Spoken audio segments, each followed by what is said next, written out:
Hi everyone, I'm Clara. I ran PennApps mentoring last year through Women in Computer Science, but it was like a co-ed program. So I'm actually going to focus on mentoring, which is good because down is a hard act to follow up. So I feel like a lot of people have asked me, like how do we find mentors? Specifically, to give you a little bit of context, PennApps mentoring was a program within PennApps that I ran versus just like standard mentoring that you would see with like office hours, etc. So what we did is basically basically group formation. So we had like newbies sign up, and we said, oh, closer? All right.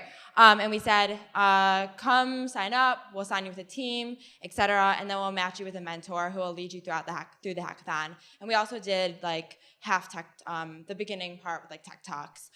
This worked to like some degree of success and also a lot of havoc. So I want to talk a little bit more about the mentorship, what worked, what didn't, and what you guys should look for, etc. So one thing that someone told me one time was that finding mentorship, good mentorship, is actually the bottleneck of, I guess, newbie hacking. So finding someone who will stay with a team, work through that team, and stay there the entire time is like a pretty tough thing to do. So how to find mentors. Even louder? Okay, sorry.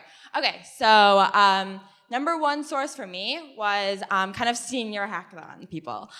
So I know definitely I refer to them as hackathon burnouts, but generally like a ton of people, a lot of times upperclassmen have done tons of hackathons, are really tired of them, but kind of want to go for the social aspect of like hanging out with people. It feels kind of like a family reunion, etc. And these are the great people to target for mentorship because generally they've already done like a million web apps and they're really ready to show their skills and they like feeling like they've helped the community that they obviously enjoy so much, but they don't want the commitment of having to stay up all night and like hack through something. So this was kind of my target initially. And then alumni, so Alexei actually worked as a mentor for PennApps mentoring last year. And basically, if you go out to alumni, a lot of times they're in town kind of to like hang out with people, et cetera, and they have some free time on their hands, and also a commitment to the hackathon if they are alumni, obviously. Okay, and then I think that the last one is actually probably the most important. So personal network, I think, can be like understated. So I think a lot of times there are people who kind of won't vouch for themselves. So you ask, like, who wants to be a mentor for PennApps? People are kind of resistant to offering themselves. They feel like, maybe I'm not experienced enough, etc. But generally in your personal network, you know who's good, you know who's not, you know who's like does tons of side projects, etc. And if you reach out and you say, I think you'd be a great mentor, a lot of times you'll find that people are a lot more willing because they feel like, you've backed them, you've said you're really good. And as a result, they don't feel like they have to justify their own skills. Okay, so another thing. So I tried looking to corporate sponsors for mentorship talent, I guess. And it's a tough sell. So like for me, it's kind of, there are two arguments here. One, I guess like mentorship is mentorship. But two, it's hard because a lot of corporate sponsors are there for a reason, either for recruiting or encouraging developers to use their product or API, et cetera. So like sometimes it's not really fair for the corporate sponsors to spend their entire time basically helping one team or a couple teams when they could be talking to more students and getting that breadth. So that's a tough thing that a lot of people have kind of asked me about, and I'm kind of still unsure. I don't really have a real answer to that, but I think I'd probably err away from it if you can. Okay, so one thing that we did that was kind of unique was kind of the sense of personal mentorship.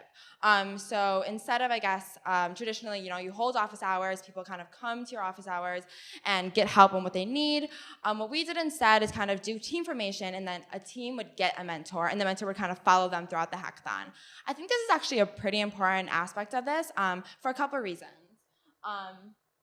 One, there's greater incentive for mentors to stick around because I guess as a result, you have, personal investment in your team. You get to know them better. And then in addition, I guess in the long term, you'll have this source that you can kind of ask questions to, et cetera.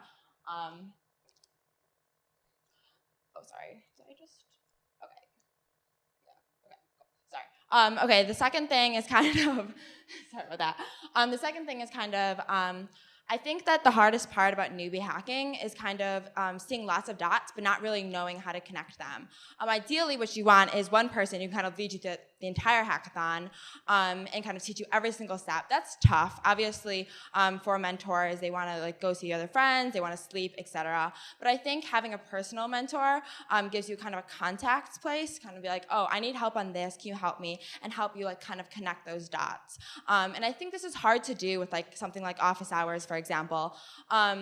Where you don't have the context, you don't really know what they're working on, you're constantly spending so much time explaining like, oh, this is what I want to do, I'm not really sure how to do it, and you have to like wait in line, etc. Okay, so, and that is my fourth point. Personally speaking, for my first hackathon, I spent a lot of time like stressed out with my team and then waiting in lines to get mentor access, which really sucked because no one on my other team could like do other things. So we were just like waiting in line constantly. It was a really frustrating experience. And I think eliminating that is like an important aspect of mentorship. So the last part of this is kind of like sticking around. So how do you get newbie members and mentors to kind of stick around and see the entire thing through? One, so incentives. So I know Dan touched on this a bit, but like have everybody demo, no matter like how good or bad their hack is. I think it's an important aspect for a number of reasons. A, you kind of feel like what you worked on was important and people get to see it, etc. And I think that's a kind of an important aspect to wanting to do it more. A newbie prize. Prizes are tough because you don't want to make newbies feel like, that they have to finish or that people are kind of judging them based on their hack. But I think it's kind of having a newbie prize in particular kind of alleviates that a little bit because it's kind of adds this level of like gamifying kind of the newbie race. And on top of that, if you make it kind of a people's choice thing, like newbies vote on who wins, it feels more, inclusive, I guess. Finally, setting realistic expectations is kind of the hardest aspect of this, I think.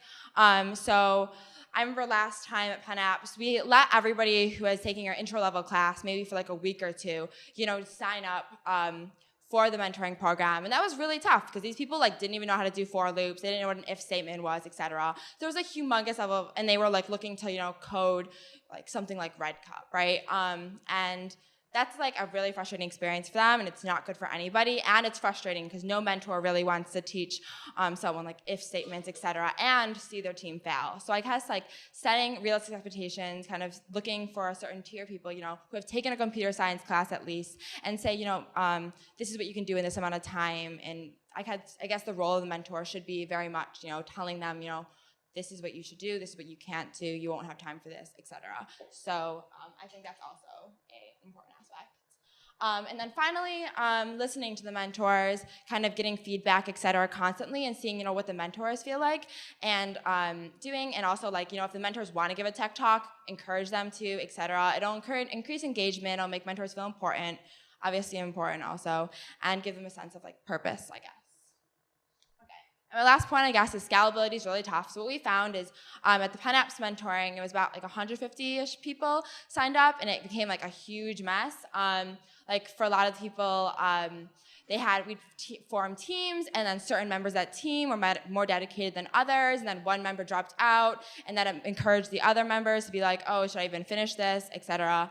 And that was obviously frustrating for the entire team, and then mentors kind of dropped out as a result of that. So I think kind of what me and Alexi actually talked about previously was kind of keeping, if you're going to do a mentorship program, keep it like sort of small and make sure that it's dedicated people who want to really see this hackathon through versus people who are kind of like, I want to stop in for a couple hours, but I don't really care if I don't build anything.